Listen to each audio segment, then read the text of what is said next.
Look, the only group of people that have issue with this budget is the MPP. And it's expected because this budget was prepared primarily on consultations. Okay. We did consultation with stakeholders through the National Economic Dialogue. We did consultations through the National Economic Forum, Education Forum. We did consultations through the engagement of traders and the X platform that the Finance Minister brought. You mean consultations during the National Economic Forum? Yeah. We have featured all those concerns into the budget. Okay. So the MPP only has an issue with it because first they didn't participate in the budget. Then they will take one line item, compensation. Yes, that's big. Look, they sought to do two primary things. One was propaganda and two was to impute ill motive against some persons of government. Why? Number one, they claimed immediately after the budget was read, they did a press conference that was led by Dr. Issa Atta. And they said, look at the priority initiatives. The Women's Development Bank was allocated 51.3 million Ghana cedis. And Felix and his deputy alone in compensation is 78 million Ghana cedis.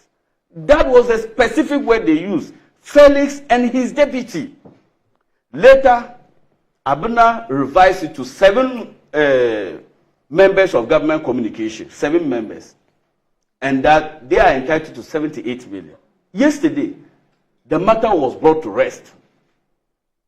In Parliament? In Parliament.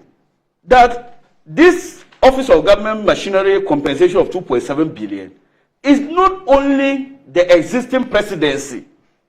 We are talking about payment of 11,657, and just take a calculator and divide it by 12, divide that amount by 12 months, and you see that you get averagely 19,000 Ghana cedis.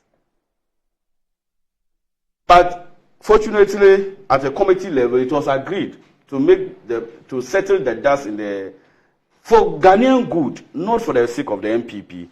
The list of complete 32 agencies under the Office of the President will be made available for the Ghanaian public to scrutinize.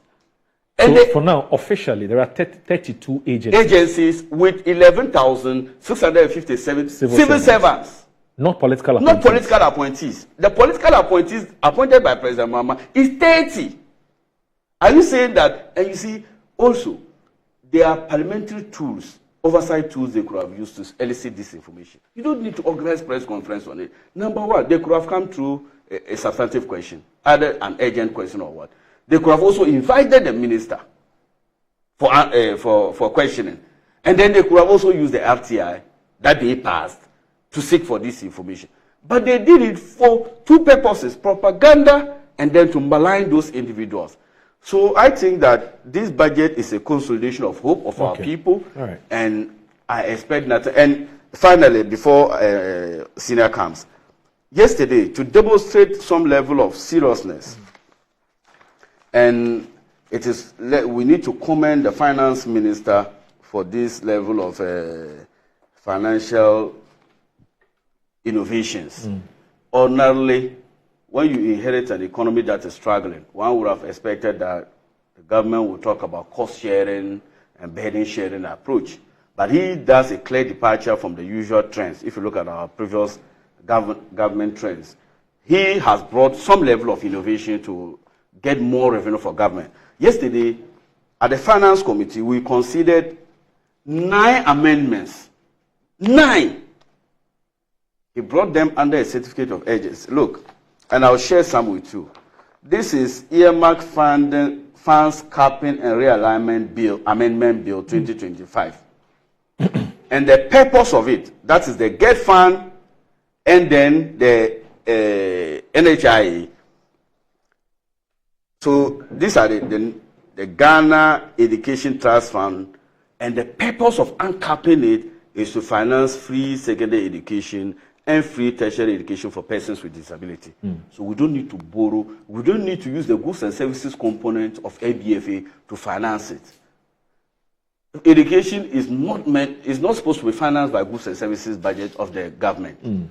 Number 2, uncap the National Health Insurance Levy and to use it for payment of claims of health insurance, you and I knew he was there. He knows the issues when it comes to claims payment because they capped it and they didn't get enough money in the NHI. When he came, I heard him talk about the difficulties that the NHI had. So now there's a dedicated source of funding as a result of just uncapping the policy. And purchase of essential medicines, payment of vaccines, free primary health care, the Ghana Medical Trust care that they started in terms of some specific ailments like dialysis and all those things, and then bridging the USAID funding gap, Donald Trump issue. Then we talk about uncapping the road fund to get us some level of funds to do critical road maintenance this year. Because the road sector alone, the debt that has been validated is 105 billion Ghana cedis, and the debt on committed that is not validated because they didn't have commencement certificate is 195 billion Ghana cedis. So there's no enough fiscal space for even to do new roads. So that's why we are uncapping this to free money for maintenance purposes. Then the second one is the Ghana Infrastructure Investment Fund. When it was established in 2014, government of Ghana gave them an amount of $325 million to do critical infrastructure. Through their balance sheet alone, they've been able to attract foreign direct investment to a tune of $3 billion. Yet ABFA always go to them for what? What we are now saying is that the component of the petroleum revenue that normally goes to them, we routinely allocate oil revenue such that if they ask you and I in Ghana, oil is a finite commodity. It will end one day. If they ask you and I, what has our oil funds been used for? What would you say? You're referring to legacy projects. Legacy projects. So government is now saying that the Agenda 111 that they started without any dedicated funding source, we are uncapping this, or we are removing this one to dedicate it to the completion of the Agenda 111 project. So that when they ask what has the oil revenue been used for, the completion of the Agenda 111 and the Accra-Temamoto Way expansion. So it is not true that you are abandoning the Agenda. No, we are not. We are not. It is part of the 13.85 billion we have allocated for the government flagship program of Big Push. Last one. Look at the income amendment bill. Yesterday, it was brought to bear. When the budget was read, there was this argument of betting tax and lotteries. Yeah. Yesterday, it was made clear that the lottery tax is the same thing as the betting tax when you look at the income tax amendment bill that we brought. Because the idea is that there's only 10% withholding tax on lottery. And lottery can come in the form of the usual lotto, games and predictions. Yeah. So the one that was not collected by the government is the NLA one. And the one that was collected by government is the Gaming Commission one. So we are scrapping all together in one budget line. And then the special import levy, we are just not doing any new tax. This tax has been in existence since 2013.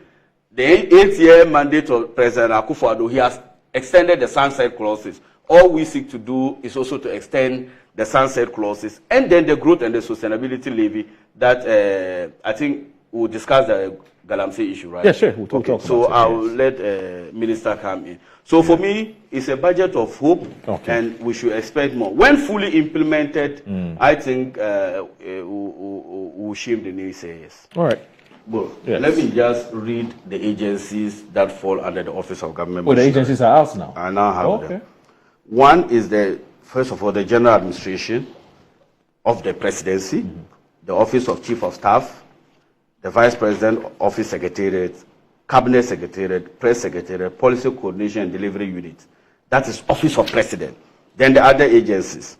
We have the Public Sector Reform Secretariat, the Council of States, State Protocol Department, Scholarship Secretariat, Office of the Administrator General, Public Enterprise Secretariat, Zongo and Inner Cities Development Secretariat, Ghana AIDS Commission, National Identification Authority, National Population Council, Ghana Investment Promotion Center, Millennium Development Authority, Internal Audit Agency, Micro and Small Loan Center, that's the MASLOC, State Interest and Governance Authority, SIGA, National Center for Coordination of Early Warning Response Mechanism. It was established by President Akufo-Addo. the Coastal Development Authority workers that they employed. We can't sack them. We have to realign. The Middle Belt Development Authority staff, Northern Development Authority staff, Zongo Development Fund staff, Ghana Broadcasting Corporation, GBC, Information Service Department, Ghana News Agency, the Research Department, National Security Council, National Signal Bureau, National Intelligence Bureau. How many have you? 33. That's 33. That's 33. I can share. Let me share it with you. Okay. All right. So you're hoping this should be able to settle the issue of the matter once total staff paid under compensation at the Office of Govt Machinery is 11,657. And these are the institutions and agencies that they fall under. Probably missing in this is I didn't hear you talk about the National Signals Bureau, the NIB, National Investigation Bureau. I just mentioned them. You mentioned them. At the later and part, the National Secretariat. Is that National Security Council. Oh, okay, that's the council. National Signal Bureau. Okay. And then the National Intelligence Bureau. Sorry about that. And then the Research Department. I didn't hear that. So I think I'm sharing it. So this should hopefully settle the matter once and for all.